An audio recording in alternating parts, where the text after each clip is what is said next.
আসসালামু আলাইকুম।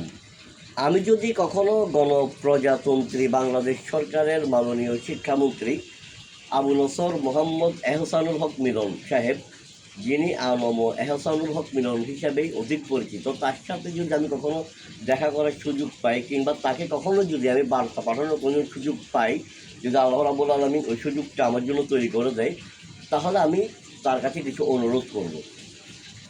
আমি প্রথম যে অনুরোধটা করব সেটা হচ্ছে যে মাধ্যমিক এবং উচ্চ মাধ্যমিক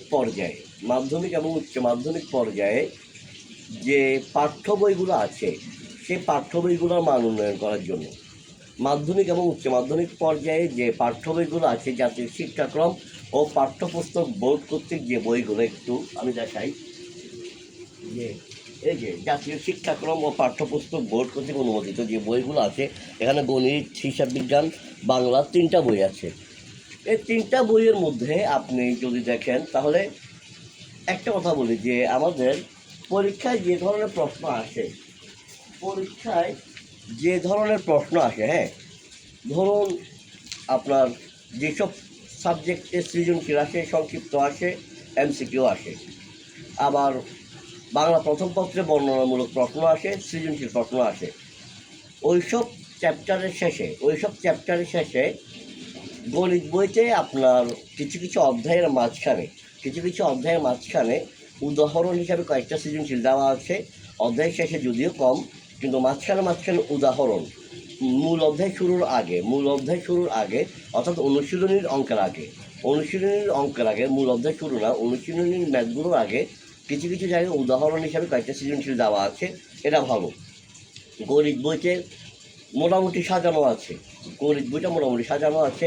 হিসাব বিজ্ঞান বইতে আপনার মোটামুটি সৃজনশীল দেওয়া আছে অধ্যায়ের শেষে, কিন্তু সংক্ষিপ্ত প্রশ্ন এভাবে দেওয়া নেই। গণিত বইতেও সংক্ষিপ্ত প্রশ্ন এভাবে দেওয়া নেই। বাংলা প্রথম পত্রে প্রত্যেকটা আমি বেশিরভাগ অধ্যায়ের শেষে শুধুমাত্র গদ্য কিংবা পদ্য শেষে একটা সৃজনশীল দিতে দেখছি। তো আমার অনুরোধ থাকবে এই বইগুলো আমার আরেকটু উন্নত করা, সৃজনশীল প্রশ্নগুলো আরেকটু বেশি দেওয়া, এমসিকিউ আরেকটু বেশি দেওয়া, এমনকি যেসব সাবজেক্টে সংক্ষিপ্ত আসে ওইসব সাবজেক্টে পরীক্ষায় আসতে পারে গুরুত্বপূর্ণ এরকম বেশ কিছু সংক্ষিপ্ত প্রশ্ন দিয়ে দেওয়া। তাহলে আপনার স্টুডেন্টরা মূল বই থেকে অনেক কিছু জানতে পারবে। এরপর আমি যেটা বলবো সেটা হচ্ছে শিক্ষক এবং শিক্ষার্থী উভয়ের জন্যই যথাযথ মূল্যায়ন, আমি যথাযথ একটা কথা উল্লেখ করে দিলাম, যথাযথ মূল্যায়নের ব্যবস্থা রাখা। একজন শিক্ষার্থী যেমন একটা নির্দিষ্ট নাম্বার না পাইলে পরীক্ষায় ফেল করে, 100-33 না পাইলে ফেল করে, লিখিত পরীক্ষায় 70-23 না পাইলে, এমসিকিউ 30-10 না পাইলে ফেল করে, ঠিক তেমনইভাবে একজন শিক্ষকের জন্য যথাযথ কিছু মূল্যায়নের ব্যবস্থা রাখা উচিত। একজন শিক্ষকের পদোন্নতির ক্ষেত্রে বলেন কিংবা যে কোনো ক্ষেত্রে বলেন, তার ক্ষেত্রে একটা যথাযথ মূল্যায়নের ব্যবস্থা রাখা উচিত।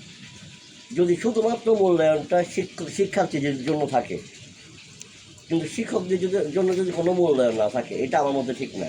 শিক্ষক এবং শিক্ষার্থী উভয়ের জন্য যথাযথ মূল্যায়ন, আমি যথাযথ একটা কথা বারবার উল্লেখ করছি, যথাযথ মূল্যায়নের ব্যবস্থা থাকা উচিত। এরপরে হচ্ছে একজন শিক্ষার্থী প্রত্যেকটা শিক্ষা প্রতিষ্ঠানে কিছু বাস্তবমুখী ওয়ার্কশপ চালু করা উচিত। যেমন কেউ যদি কখনো ব্যর্থ হয় সে কীভাবে ঘুরে দাঁড়াতে পারে, অথবা কেউ যদি কোনো বাস্তব ভিত্তিক কোনো বিষয়, আপনি সায়েন্স, বিজনেস স্টাডিজ কিংবা হিউম্যানিটিস যে শাখার স্টুডেন্ট হন না কেন, আপনার কিছু জিনিস আছে যে জিনিসগুলো সবার জানার প্রয়োজন। এই বিষয়গুলো সম্পর্কে খুব ভালো কিছু ওয়ার্কশপ চালু করা।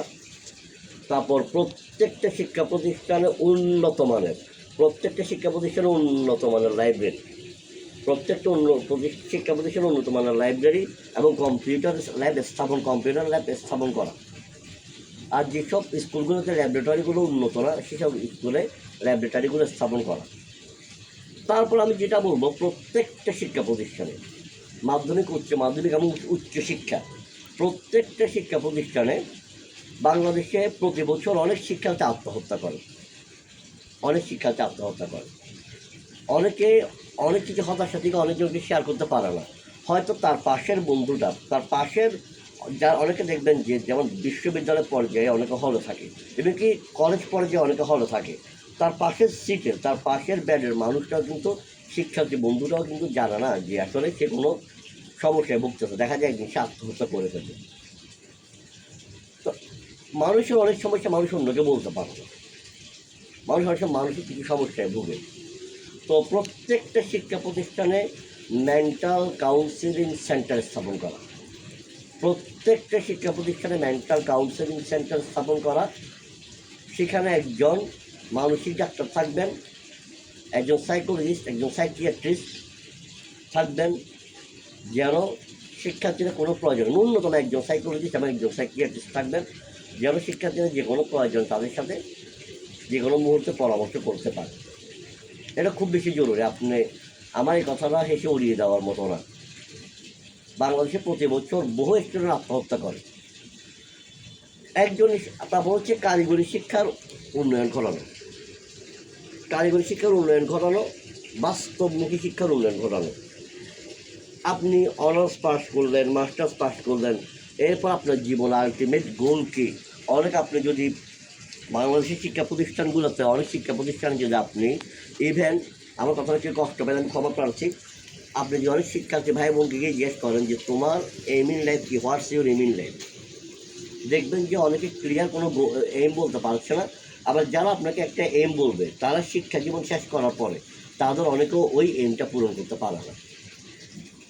তাই শিক্ষার্থীদের জন্য মোটিভেশনাল কিছু ওয়ার্কশপ, আমি একটু আগে বলেছি ওয়ার্কশপের কথা, মোটিভেশনাল কিছু ওয়ার্কশপ, বাস্তবমুখী কিছু ওয়ার্কশপ চালু করা। এটা আমি আগেই বলেছি। একজন স্টুডেন্ট ব্যর্থ হলে, ফেল করলে, এক বছর তার জীবন থেকে চলে যাবে সে ফেল করলে, কিন্তু এই এক বছর চলে যাওয়াটা তার জীবন একেবারে শেষ হয়ে যাওয়া না। কিন্তু কেউ এক বছর ফেল করে ফেললে, এসএসসি এইচএসসিতে এক বছর ফেল করলো, কিংবা ইউনিভার্সিটির লাইফে কেউ এক বছর ইয়ার ড্রপ গেল, সে আত্মহত্যা করে ফেলতেছে খুব রাগে, দুঃখে, হতাশায়। কীভাবে সে ব্যর্থতা থেকে ঘুরে দাঁড়াতে পারে? এগুলোর সাথে কাউন্সিলিং করা। বর্তমান তথ্য প্রযুক্তির যুগ, বর্তমানে তথ্য প্রযুক্তির এই যুগে আপনি যদি প্রযুক্তির সাথে পাল্লা দিয়ে উঠতে না পারেন তাহলে আপনি ধরা। তাই আমাদের শিক্ষার্থী ভাই বন্ধুরা কীভাবে তথ্য প্রযুক্তিতে আপনার উন্নতি করতে পারে সেই জন্য যথাযথ ব্যবস্থা গ্রহণ করা। যেমন আমি আপনাকে বলি যে ধরেন আপনার এআই, আর্টিফিশিয়াল ইন্টেলিজেন্স, এই জিনিসটাকে আমরা কীভাবে কাজে লাগাতে পারি, এইটাতে আমাদের একটু বেশি মনোযোগ দিতে হবে। আপনি এসএসসি কিংবা এইচএসসি লেভেলের তথ্য ও যোগাযোগ প্রযুক্তি একটা বই আছে, এসএসসি পর্যন্ত এই বইগুলোতে তেমন কিছুই নাই। আমি প্রথমে বলেছিলাম যে কি পাঠ্য বইয়ের মান উন্নত করা, তেমন কিছু নেই। এইচএসসি লেভেলের যে বইটা, এই বইটা তো আহামরি কিছু নেই, কিন্তু ওই বইটা পড়তে অনেকে মাথার ঘাম পায়ে পড়ে, অনেকে কি চোখ অন্ধকার হয়ে আসে। কেন? দেখা যাচ্ছে যে একটা স্টুডেন্ট মাউস কি সেটা বলতে, মাউস এরকম, তাকে আপনার হাতে নিয়ে দেখা দিলে ধরে এটা হচ্ছে মাউস। আপনি কম্পিউটারের আপনি যখন একটা মাইক্রোসফট ওয়ার্ড অথবা এক্সেল করে একটা কাজ করবেন, কোথায় কী আছে আপনি তাকে কম্পিউটারে যদি সরাসরি দেখাই দেন তাহলে সে দেখতেছে। আপনি তাকে বই একটা নিয়ে সারাদিন পড়াচ্ছেন, যে জিনিসগুলো বই থেকেই পড়াতে হবে সেই জিনিসগুলো বই থেকেই পড়াবেন। কিন্তু যে জিনিসগুলো আপনি তাকে হাতে কলমে দেখাই দিলে সে 1 ঘন্টা পর 5 মিনিটে 10 মিনিটে শিখে যাবে, সেই কাজটা এভাবে করা উচিত। আমি শুরুতে বলেছিলাম, তারপর একটা কথা বলি, শিক্ষক এবং শিক্ষার্থী দুইজনকে জবাবদিহিতার আওতায় আনতে হবে, দুইজনকে একেবারে জবাবদিহিতার আওতায় নিয়ে আসতে হবে। কোনো স্টুডেন্ট সে ক্লাস করে না, তাকে আপনি পরীক্ষা দিতে দিচ্ছেন না, এটা ইউনিভার্সিটি লেভেলে বেশি হয়। তাকে আপনি পরীক্ষা দিতে দিচ্ছেন না, সে 100% ক্লাস করে নাই, কিন্তু যে টিচারটা ক্লাসে নেয় নাই সেই টিচারটাকে আপনি কিছু বলতেছেন না কেন? যে স্টুডেন্ট ক্লাস করে না, সে অপরাধী, মানলাম। আপনি তারা পরীক্ষা দিতে দিবেন না, মানলাম। কিন্তু যে শিক্ষকটা ক্লাস নেয় নাই, 11টা বাজে ক্লাস, যে শিক্ষকটা 10টা বাজে ফোন করে বলতেছে আমি আজকে ক্লাস নিতে পারবো না। হ্যাঁ, মানসিক জীবনে যে কোনো মুহূর্তে ঝুঁকি এবং অনিশ্চয়তা দেখা দিতে পারে, ওটা ভিন্ন হিসাব। আমি ক্লাস নেওয়ার জন্য ঘর থেকে বেরোলাম, ইমার্জেন্সি কোনো একটা কেস চলে আসছে, আমি তখন বলতে পারি যে হ্যাঁ আমি আজকে ক্লাস নিতে পারবো না, তোমাদের কাছে দুঃখিত। কিন্তু যে টিচারগুলো দিনের পর দিন ক্লাস নেয় না, যে টিচারগুলো একটা কোর্সে মিনিমাম 25টা ক্লাস লাগবে, ওইখানে যে টিচার 10টা ক্লাস নিছে, আপনি তাকে কেন কিছু বলতেছেন না? আমি কাউকে ছোটো করার জন্য বলছি না, আমার এই কথাগুলো কোনো শিক্ষক গায়ে নেবেন, আমি ক্ষমা চাচ্ছি আপনাদের কাছে। আপনারা যারা স্কুল কলেজ কিংবা বিশ্ববিদ্যালয় পর্যায়ে টিচার আছেন, তারা অনেক উপরের লেভেলে মানুষ, তাদের সামনে আমি ছোটো একটা বাচ্চা। আপনাদেরকে ছোটো করার মতো কোনো কথাই, কোনো উদ্দেশ্যই আমার নাই। কিন্তু আমি যেটা বলতেছি, যদি আপনি একজন শিক্ষার্থী, সে একটা নির্দিষ্ট পার্সেন্টেজ ক্লাস করে নাই, সে যেন তারা পরীক্ষা দিতে না দেন, তাহলে একজন শিক্ষক যে ক্লাসে নেই 25টা থেকে 10টা ক্লাস নিয়েছে, তার বিরুদ্ধে আপনার ব্যবস্থা কী হবে? তো আরেকটা জিনিস আছে, এটা চিতা সত্য, এটা শুনলে অনেক আমার উপর মানে কি আমাকে ব্যক্তিগত আক্রমণ করে বসতে পারে। সেটা হচ্ছে বেশিরভাগ ক্ষেত্রে এই জিনিসটা স্কুলে হয়। স্কুলের ক্ষেত্রে অনেক টিচার দেখা যায়, আমাকে মাফ করবেন, কথাটা সত্য, স্কুলের ক্ষেত্রে বেশিরভাগ টিচার দেখা যায় তাদের কাছে যারা পড়ে তাদেরকে সাজেশন দিয়ে দেয়।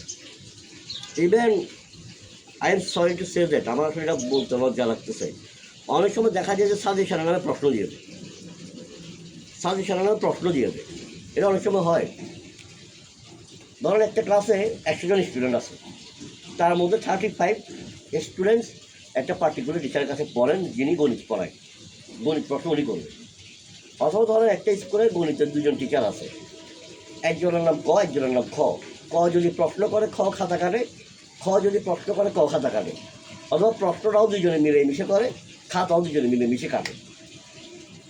ওই ক্ষেত্রে দেখা যায় যে কি, যে প্রশ্ন করতেছে সে তার স্টুডেন্টদেরকে সাজেশন দিচ্ছে, কোন ধরনের সাজেশন বুঝতেছেন, আর যে খাতা কাটতেছে সে তো তার স্টুডেন্টের খাতায় নাম্বার দিচ্ছে। এটা আপনার বুঝতেছেন। সেই জন্য বলতেছি যে অনেক টিচার আছে, দেখা যায় কি তাদের কাছে না পড়লে, তাদের কাছে যারা পড়ে তাদেরকে এক ধরনের মূল্যায়ন করা হয়, তাদের কাছে যারা না পড়ে তাদেরকে অন্য ধরনের মূল্যায়ন করা হয়। এই কথাটা আমি আসলে এই ভিডিওটা বানানোর আগে অনেকবার চিন্তা করেছিলাম যে এই ভিডিওটা বানিয়ে হয়তো আমি অনেকের টার্গেটে করতে পারি, কিন্তু এটা সত্য। স্বাভাবিক, আপনার কাছে ধরেন আপনি যখন একটা স্কুলের টিচার, আপনার কাছে যারা প্রাইভেট পড়তেছে, আপনার কাছে প্রাইভেট পড়তে পারে, আপনার কাছে প্রাইভেট পড়তে পারে। আমি একটা কথা ক্লিয়ারলি বলে একদম কোট করে বলি, সেটা হচ্ছে যে কোনো স্টুডেন্ট যে কোনো টিচারের কাছে যে কোনো সময় প্রাইভেট পড়তে পারে, যে কোনো সময় প্রাইভেট থেকে চলেও আসতে পারে। একটা স্কুলের স্যার মনে করেন গণিত পড়ায়, ওনার কাছে স্কুলে অনেক স্টুডেন্ট পড়তে পারে, স্টুডেন্টরা যদি পড়ে তাহলে উনি পড়াইতে পারে। স্টুডেন্টদের পড়া কিংবা টিচারের পড়ানো কোনোটাই খারাপ না, কিন্তু আমি আবারও বলতেছি, যারা স্টুডেন্ট পড়ায় তাদের সাথে আমার কোনো শত্রুতা নেই, এবং যারা স্টুডেন্ট পড়ানোটা খারাপ না, স্টুডেন্ট পড়ানোটা ঠিক সুন্দর, কিন্তু কেউ যদি এটা করে যে আমার কাছে যারা পড়তেছে তাদেরকে আমি সাজেশনের নামে প্রশ্ন দিয়ে দেবো, তাদেরকে আমি খাতায় বেশি নাম্বার দেবো, ওইটা খারাপ। এবং কোনো টিচার যদি, বাংলাদেশে অনেক স্কুলে অভিযোগ থাকে যে অমুক টিচারের কাছে না পড়লে পরীক্ষা নাম্বার দেয় না, এই জিনিসগুলো যাচাই বাছাই করা উচিত। উনি স্টুডেন্ট পড়াক, আমি বারবার বলতেছি, কেউ আমাকে ভুল বুঝবেন না, উনি স্টুডেন্ট পড়াক, কোনো সমস্যা নেই, কিন্তু ওনার কাছে না পড়লে নাম্বার কম দিবে, অথবা ওনার কাছে যারা পড়তেছে তাদেরকে নাম্বার বেশি দিবে। অনেক ক্ষেত্রে এরকমও অভিযোগ আসছে ওনার কাছে না পড়লে ফেল করেনি। এখন যেহেতু স্কুলে অথবা কলেজে এই নীতিটা আসতেছে যে যারা ফেল করবে তারা এসএসসি কিংবা এইচএসসি পরীক্ষা দিতে পারবে না, তো তারা যদি কেউ টিচারের ক্রোধের শিকার হয়ে, প্রতিহিংসার শিকার হয়ে ফেল করে, তখন কি হবে? এই বিষয়গুলো একটু বিবেচনা করতে হবে।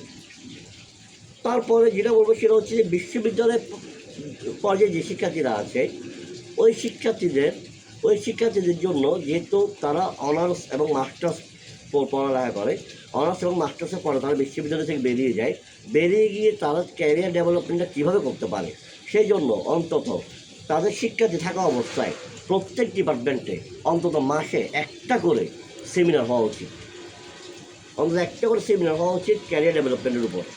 উচ্চশিক্ষার জন্য বিদেশে গেলে কীভাবে উচ্চশিক্ষার জন্য বিদেশে কোন দেশে অ্যাপ্লাই করলে ভালো হয়, কোন দেশে যাওয়া যায়, এবং যেন উচ্চশিক্ষা সমাপ্ত করে তারা যেন দেশে এসে আবার তার দেশকে সার্ভিস দিতে পারে, উচ্চশিক্ষার জন্য বিদেশে গিয়ে তারা যেন বিদেশে থেকে না যায়, বিদেশ থেকে উচ্চশিক্ষাটা নিয়ে এসে সেই শিক্ষা যেন তারা দেশে কাজে লাগাতে পারে, সেটার জন্য উদ্বুদ্ধ করতে হবে। এবার যেভাবে করা যায় সেটা করতে হবে। তো আমি যেটা বলবো সেটা হচ্ছে, আর একটা কথা হচ্ছে, পড়ালেখার মানটাও দিন দিন উন্নত করতে হবে। অনেকগুলো কথা বলে ফেলছি। আপনি একটা স্টুডেন্ট ধরেন 180 পাইবেন, কিন্তু তার কাছে বাস্তব জ্ঞান নেই, সে কোথায় যাবে? আমার এই কথাগুলা অনেকে গায়ে রাখতে পারে, অনেকে ভালো লাগতে পারে। আর শিক্ষকদের প্রতি যেমন জবাবদিহিতা থাকবে, শিক্ষার্থীদের প্রতিও থাকবে। শিক্ষক এবং শিক্ষার্থী দুইজনকে জবাবদিহিতার আওতায় নিয়ে আসতে হবে। একজন শিক্ষার্থী কেন 30 পাচ্ছে না, কেন সে এমসিকিউতে 30-এ 10 পাচ্ছে, 10-এর নিচে পাচ্ছে, কেন ফেল করতেছে, এই সমস্যাগুলো আইডেন্টিফাই করতে হবে এবং ওইসব জায়গায় হাত দিয়ে ঠিক করতে হবে। আর যেসব শিক্ষার্থী পড়ালেখায় অবহেলা করতেছে তারা অবশ্যই অবহেলা করার জন্য দায়ী, অবশ্যই দায়ী। পরীক্ষা প্রশ্ন যতই কঠিন হোক, এত কঠিন হয় না যে 100-তে 33 পাবে না, এই পরিমাণ কঠিন হয় না। পরীক্ষার প্রশ্ন কখনো এই পরিমাণ কঠিন হয় না যে তুমি 70-এ 23 পাবা না। পরীক্ষার প্রশ্ন কখনো এরকম হয় না যে তুমি 70-এ 30 পাবা না। তারপরেও কেন পায় না, এই জিনিসগুলো আইডেন্টিফাই করতে হবে। শিক্ষকদেরকে যেমন জবাবদিহিতার আওতায় আনতে হবে, শিক্ষার্থীদেরকেও জবাবদিহিতার আওতায় আনতে হবে। আর এক্ষেত্রে একটা কাজ করা যেতে পারে, প্রতি মাসে অন্তত একবার আপনি প্রত্যেক শিক্ষার্থী গার্ডিয়ানকে স্কুলে রাখতে পারেন কিংবা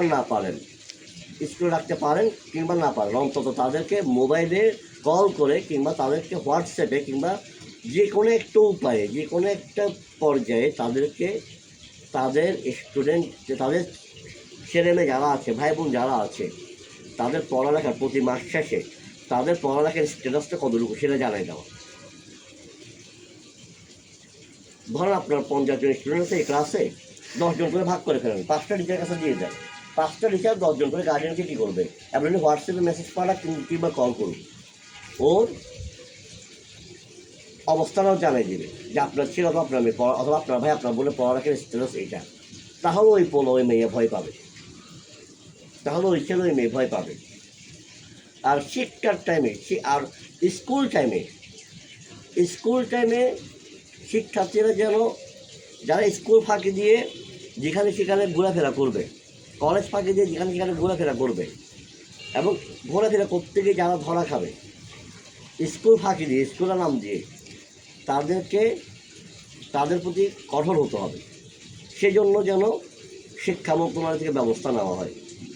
আমি এতক্ষণ ধরে যে কথাগুলো বললাম, এগুলো অনেক কথা বলে ফেলছি।